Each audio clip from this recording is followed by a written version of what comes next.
अस्सलाम वालेकुम स्टूडेंट्स। जो नेक्स्ट एविडेंस दिया गया है for the synthesis of vitamin A from beta ionone, और इसके लिए विटिग रिएक्शन जो है वो यूज़ किया गया है। ये आपके नोट्स में पेज नंबर 494 पर गिवन है। इसमें आप देखें स्टार्टिंग मटेरियल यूज़ किया गया है बीटा आयोनोन। अगर आप बीटा आयोनोन को देखते हैं तो लास्ट पेज पर आपके पास जो बीटा आयोनोन का स्ट्रक्चर था वो दिस वन था। इसमें ये जो रिंग है, इस रिंग को इस स्ट्रक्चर में RB के नाम से रिप्रेजेंट कर दिया गया है। सो ये आपका वही स्ट्रक्चर है। आप चाहें तो ओपन करके लिख लें या उसको जस्ट मिनिमाइज़ करने के लिए RB जो है वो यहाँ लिख दिया गया। अब देखिए रिएक्शन क्या हुआ है। सोडियम इन लिक्विड अमोनिया के साथ एसिटिलीन का रिएक्शन हो रहा है, और इसमें पहले आपका सोडियम एसिटिलाइड बनेगा, और वो सोडियम एसिटिलाइड कार्बोनाइल कार्बन पे अटैक करेगा, O नेगेटिव हो जाएगा, it will take up a proton और OH में कन्वर्ट हो जाएगा। तो नेक्स्ट आप डेरिवेटिव देख रहे हैं, सारा स्ट्रक्चर शुरू में वैसे ही है, C के साथ CH3 और डबल बॉन्ड O कन्वर्ट हो गया OH में, और इसके साथ आके लिंकअप हो गया C ट्रिपल बॉन्ड CH। यहाँ पे आपके पास आगे जो रिएक्शन नेक्स्ट करवाया गया है हाइड्रोजिनेशन है in the presence of Palladium और क्विनोलिन यूज़ की गई है। हाइड्रोजिनेशन करवाई गई है, लेकिन क्विनोलिन यूज़ करने का मकसद ये था कि वो इसकी हाइड्रोजिनेटिंग पावर को रिड्यूस कर दे। इसका मतलब पार्शियल हाइड्रोजिनेशन होगी और वो सिर्फ ट्रिपल बॉन्ड पे होगी, और ट्रिपल बॉन्ड में आपका रिड्यूस होकर डबल में कन्वर्ट हो रहा है। देन आप देखिए आगे आपके पास जो है 3 रिएजेंट्स एक ही कंडीशन के ऊपर दे दिए गए हैं, ट्राइफिनाइल फास्फीन, HBr और एथानॉल। इसमें कोई 1 to 3 नहीं किया गया। अब इसमें रिएक्शन जो है वो किस तरह से हो रहा है, अगर आप इस स्ट्रक्चर को देखें तो इसमें आप देखें ये आपके पास एलिलिक अल्कोहल बन गई। तो HBr एसिड प्रोवाइड कर दिया गया। हमें पता है एसिडिक मीडियम में जो एलिलिक अल्कोहल है इट अंडरगोज एलिलिक रीअरेंजमेंट। तो यहाँ पे एलिलिक रीअरेंजमेंट रिएक्शन होगा, OH प्रोटॉन लेके OH2 में पॉजिटिव आयन में कन्वर्ट होगा, बॉन्ड शिफ्ट होगा, वाटर शुरू में अटैक करेगा और फिर इसकी डीप्रोटोनेशन हो जाएगी। इस तरह से यहाँ पे CH2OH आ जाएगा। तो आप देखिए नेक्स्ट प्रोडक्ट आपको यही दी गई है, सारा शुरू में स्ट्रक्चर वही है, और यहाँ पे CH2OH आ गया और डबल बॉन्ड आगे नेक्स्ट पे शिफ्ट हो गया। ये जो प्रोडक्ट बनी इसके ऊपर चूँकि HBr की वजह से रिएक्शन मीडियम में Br नेगेटिव आयन भी मौजूद हैं, वो Br नेगेटिव आयन जो है वो इसके ऊपर अटैक करेगा, इसके हाइड्रोक्सिल को रिप्लेस करेगा। अब हमने पढ़ा कि OH negative ion is a strong nucleophile, Br उसको रिप्लेस नहीं कर सकता। लेकिन चूँकि H+ आयन भी रिएक्शन मिक्सचर में मौजूद हैं, तो OH पहले OH2 पॉजिटिव आयन में कन्वर्ट हो जाएगा विच is a good leaving group, फिर Br नेगेटिव इसके ऊपर अटैक करेगा और ये वाटर इसमें से निकल जाएगा। सो OH in the presence of acidic medium water की फॉर्म में इसमें से एलिमिनेट हो जाएगा, और CH2 के साथ आपके पास देखिए Br आ गया। नेक्स्ट स्टेप में आप देखिए कि इसमें जो प्रोडक्ट बनी हुई है इसके ऊपर HBr का रिएक्शन तो हमने पढ़ लिया कि उसने क्या फंक्शन किया है। ट्राइफिनाइल फास्फीन जो है वो यहाँ यूज़ की गई है, दूसरा रिएजेंट। ट्राइफिनाइल फास्फीन क्या करेगी, अल्काइल हैलाइड के साथ जो है वो इसका रिएक्शन है। फास्फोरस के पास लोन पेयर ऑफ इलेक्ट्रॉन होता है, वो अपना लोन पेयर डोनेट करेगा कार्बन को, और यहाँ से ब्रोमीन को in the form of bromide ion release कर देगा। तो CH2 के साथ PPH3 पॉजिटिव आयन हो जाएगा और Br नेगेटिव इसका काउंटर आयन बन जाएगा। तो नेक्स्ट प्रोडक्ट आपके पास ये बन गई। ये जो प्रोडक्ट आपके पास बनी है इसको सोडियम एथॉक्साइड के साथ ट्रीट किया गया। Sodium ethoxide is a base, डीहाइड्रोहाइलोजिनेशन करेगी, CH2 में से एक हाइड्रोजन निकल जाएगी और ये Br HBr निकल जाएगा। ये CH2 और फास्फोरस के दरमियान सिंगल बॉन्ड तो पहले ही बना हुआ है, इस हाइड्रोजन के निकलने की वजह से एक और बॉन्ड इसमें जो है वो आ जाएगा। इस तरह से CH double bond PPH3 positive ion जो है PPH3 जो है वो आपके पास इसमें जनरेट हो जाएगा। तो आप ये देखिए कि नेक्स्ट आपके पास ये फास्फोरेन बन गया।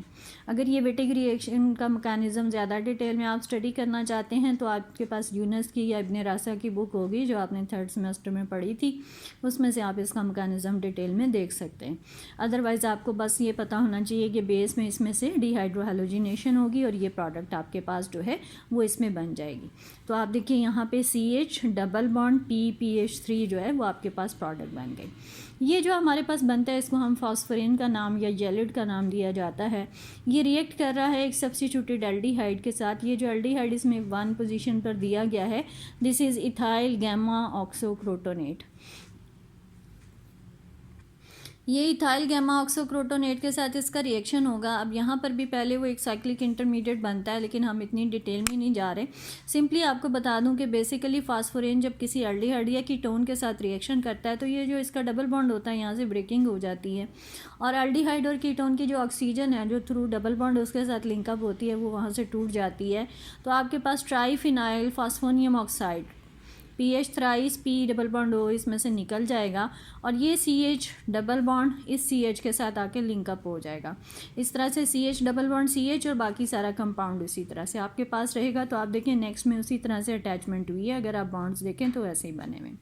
अब ये COOET इसके साथ आगे आना चाहिए था, लेकिन आगे नेक्स्ट कंडीशन दी गई है हाइड्रोलिसिस बेसिक कंडीशन में, देन एसिडिफिकेशन करवाई गई है, जिसकी वजह से एस्टर जो है वो हाइड्रोलाइज हो जाएगा और आपके पास ये कन्वर्ट हो जाएगा COOH में। तो आप यहाँ देखें नेक्स्ट कंपाउंड में ये COOH आपको दिया गया है। This is retinoic acid. इस रेटिनोइक एसिड के तमाम ट्रांस आइसोमर्स जो हैं उसको सिंथेसाइज कर लिया गया और फिर उसकी स्टेरिफिकेशन करवाई गई।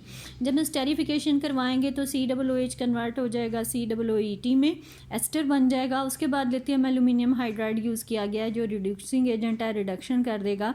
और इसकी रिडक्शन जो है आपको पता है एस्टर की जब रिडक्शन होती है तो पहले एल्डिहाइड बनता है, और एल्डिहाइड फर्दर रिड्यूस हो जाए तो प्राइमरी अल्कोहल आपके पास बन जाती है। सो CH2OH आपके पास इसमें प्रोडक्ट बन गई।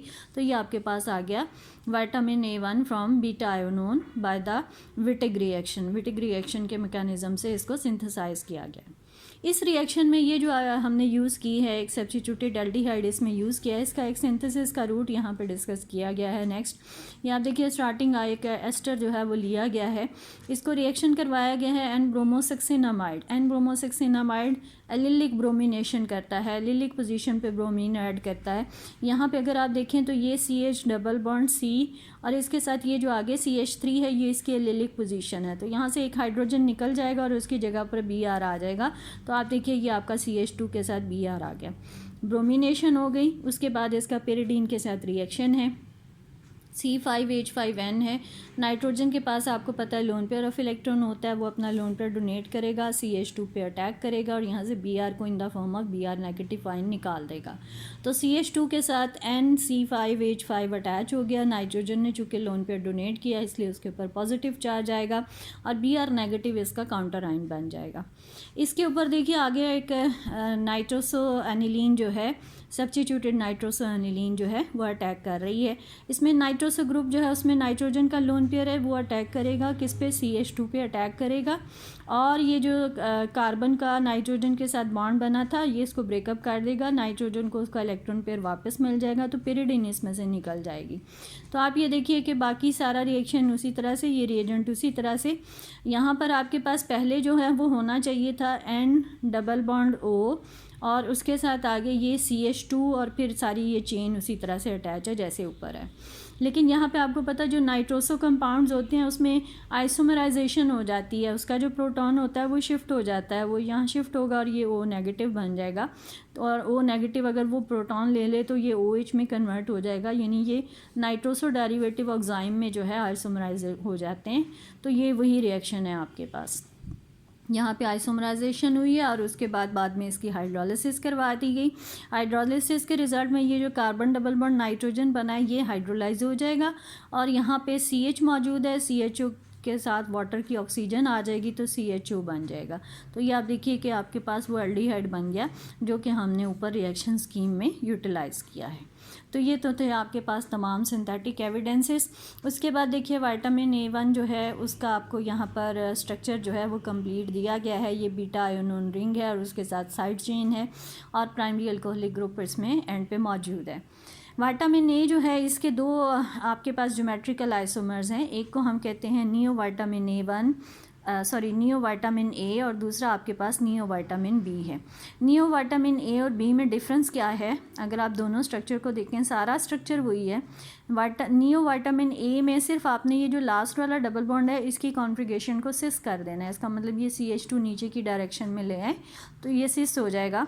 ये कार्बन कार्बन डबल बॉन्ड के साथ ये CH2 भी नीचे है और इस तरफ जो ये CH है ये भी बिलो द प्लेन है। और अगर आप आखिरी दोनों डबल बॉन्ड की कॉन्फ़िगरेशन को सिस कर दें, इसको भी सिस बना दें, इसका मतलब इसको भी पहले नीचे ले आएँ और फिर अगला वाला भी सिस कर दें, दोनों सिस की कॉन्फ़िगरेशन में आ जाएँ तो ये नियो विटामिन बी आपके पास बन जाएगा। So the two geometrical isomers of vitamin A1, neo vitamin A and neo vitamin B दोनों जो हैं वो आपको ड्रॉ करने आने चाहिए। उसके बाद इसमें एक दिया गया है विटामिन A2। विटामिन A2 जो है, A1 तो हमने सारा डिटेल में पढ़ लिया। विटामिन A2 जो है उसमें बेसिकली डिफरेंस क्या है, इसको हम कहते हैं it is a dehydro vitamin A1। Dehydro का मतलब विटामिन A1 में से 2 हाइड्रोजन और निकाल दें तो विटामिन A2 बन जाएगा। और अगर आप ये विटामिन A1 का स्ट्रक्चर देखें इसमें और ये नीचे विटामिन A2 का स्ट्रक्चर आपको जो है वो दिया गया है। इन दोनों में सिर्फ डिफरेंस इतना है कि विटामिन A1 में रिंग के अंदर सिर्फ एक ये डबल बॉन्ड है, लेकिन A2 में जो है वो एक और डबल बॉन्ड आ गया, यानी 2 हाइड्रोजन इसकी रिलीज़ कर दी गई। अब इसको हम विटामिन A2 को विटामिन A1 से सिंथेसाइज कर सकते हैं। उसके लिए देखिए कि क्या किया गया है। सबसे पहले ये जो विटामिन आपके पास A1 है इसकी माइल्ड कंडीशन में ऑक्सीडेशन करवाएगी और वो ऑक्सीडेशन मैंगनीज डाइऑक्साइड के साथ जो है वो करवाई गई है। और इससे क्या होगा, ये जो सिर्फ इसका प्राइमरी अल्कोहल है वो ऑक्सीडाइज हो जाएगा और वो कन्वर्ट हो जाएगा एल्डिहाइडिक ग्रुप में। जब ये एल्डिहाइड बन जाएगा तो ये आपके पास रेटिनॉल बन जाएगा। नेक्स्ट पेज पर देखें, आपके पास 495 पेज पर ये दिया गया है रेटिनॉल। इसकी एन ब्रोमोसक्सिनामाइड के साथ रिएक्शन है, ये एलिलिक ब्रोमिनेशन करता है, अभी हमने पढ़ा। इस पूरे स्ट्रक्चर में एलिलिक पोजीशन देखें तो ये बनती है, ये कार्बन कार्बन डबल बॉन्ड और इसके आगे ये CH2। तो यहाँ पे सब्स्टिट्यूशन हो जाएगी, इसकी हाइड्रोजन रिप्लेस हो जाएगी, उसकी जगह पे ब्रोमो आ गया। देन आप देखें नेक्स्ट इसका जो है वो इसमें यूज़ किया गया है N phenyl morpholine which is a base. Base क्या करेगी, डी हाइड्रोहेलोजिनेशन करती है अल्काइल हैलाइड की। तो यहाँ से हैलोजिन और इसके नेक्स्ट से हाइड्रोजन निकलेगा तो ये एक डबल बॉन्ड रिंग के अंदर और जनरेट हो गया।